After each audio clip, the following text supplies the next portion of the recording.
Okay, so what are the health hazards that you need to look for when you are in the area, and why do people think that they could avoid radiation by not eating certain kind of food? Is it a kind of reasonable fear to have? Oh, of course it's a reasonable fear. It's a very fundamental human nature to want to have uncontaminated food. We definitely don't want to have contaminated food.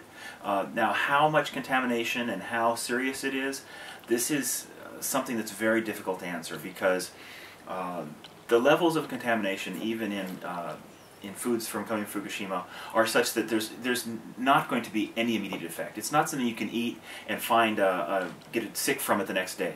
The hazard we're looking at here is long-term hazards. Our cancer is going to develop because of the exposure to this radiation. What illnesses are going to develop out of this? We have little or no idea.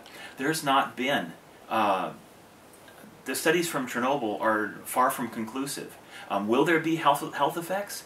I'm convinced there will be. Will we be able to sort them out and say definitively? Probably not. It's not going to be an easily correlated relationship between this incident and actual health effects. That doesn't mean there won't be serious health effects. It just means that they're going to be difficult to sort out.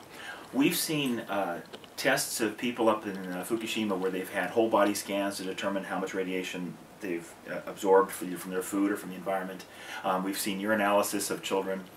And there doesn't seem to be a good correlation between where someone lives and how much contamination is around them and how much they've gotten in their body. We're not sure why. The highest urinalysis I've seen was somewhere in the something less than 20 becquerels per liter in urine. This is obviously the person's been in a contaminated area or consuming contaminated foodstuffs, but this is a very, very small amount, considering that they're surrounded by an area where there's 300,000 becquerels per square meter of cesium-137. So we're not sure how much contamination people are actually getting, and it's going to take years, if ever, to determine the relationship between this contamination and actual health effects.